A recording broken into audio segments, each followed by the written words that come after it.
अदृश्य बंधन गाँर एक छोट पिला रवि पाखापाखि 10ମ ଶ୍ରେଣୀରେ ପଢୁଥିବା ରବି ଆଗରୁ ଖୁବ୍ ହସମୁଖ ସବୁ ସାଙ୍ଗମାନଙ୍କ ସହିତ ଖେଳିବା କଥା ହେବା ତାର ଦିନଚର୍ଯ୍ୟା ଥିଲା।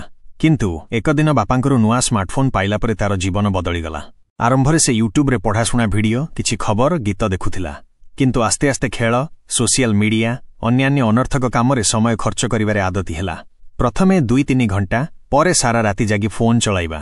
ଗାଁ ସାଙ୍ଗମାନେ ତାକୁ ଖେଳିବାକୁ ଡାକୁଥିଲେ କିନ୍ତୁ ସେ କହୁଥିଲା ମୋର କାମ ଅଛି।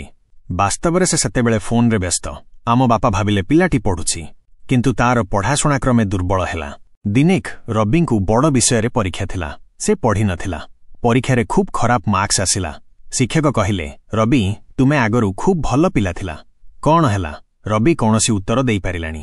ତାର ମା ଏକ ଦିନ ଦେଖିଲେ ରବି ଅଧିକ ସମୟ ମୋବାଇଲରେ ଚାଲାଇ ଚାଲାଇ ମୁଣ୍ଡବିନ୍ଧା ଆଖିଜ୍ୱଳା ଚିଡ଼ିଚିଡ଼ା ସ୍ୱଭାବରେ ପଡ଼ିଗଲା। ମା ସେତେବେଳେ ଶାନ୍ତ କଣ୍ଠରେ କହିଲେ ପୁଅ ମୋବାଇଲ ତତେ ସହଜତା ପାଇଁ ଦିଆଯାଇଛି କିନ୍ତୁ ଏହାର ଜୀବନକୁ ବନ୍ଧି ଦେବୁନି। ମଣିଷ ସହିତ ମଣିଷର ସମ୍ପର୍କ ସ୍ୱାସ୍ଥ୍ୟ ପଢ଼ାଶୁଣା ସବୁଠୁ ବଡ଼। ରବି ଆଦୌରେ ହସିଦେଲା କିନ୍ତୁ ଆସ୍ତେ ଆସ୍ତେ ବୁଝିଲା ଯେ ସତେଷ୍ଟ କଥା। ସେଥିରେ ଅନ୍ୟ ପିଲାମାନେ ଖେଳି ହସି ଜୀବନକୁ ଉପଭୋଗ କରୁଥିବା ବେଳେ ସେ ଅଦୃଶ୍ୟ ବନ୍ଧନରେ ପଡ଼ିଛି। ଶେଷରେ ରବି ନିଜେ ନିଷ୍ପତ୍ତି ନେଲା ମୁଁ ମୋବାଇଲକୁ ମୋର ବନ୍ଧୁ କରିବି କିନ୍ତୁ ପ୍ରଭୁ କରିବିନି। ସେ ଖେଳିବାକୁ ଆରମ୍ଭ କଲା ପଢ଼ାଶୁଣାରେ ଧ୍ୟାନ ଦେଲା ମୋବାଇଲକୁ କେବଳ ଜରୁରୀ କାମରେ ବ୍ୟବହାର କଲା। ଶିକ୍ଷା ମୋବାଇଲ ଆମକୁ ସହାୟକ କିନ୍ତୁ ଏହାର ଅତ୍ୟଧିକ ବ୍ୟବହାର ଆମର ସମ୍ପର୍କ ସ୍ୱାସ୍ଥ୍ୟ ଓ ଜୀବନକୁ ଖରାପ କରିଦେଇପାରେ। ସଚେତନ ରହିଲେ ମାତ୍ରେ ଆମେ ଏହାର ଲାଭ ପାଇପାରିବୁ।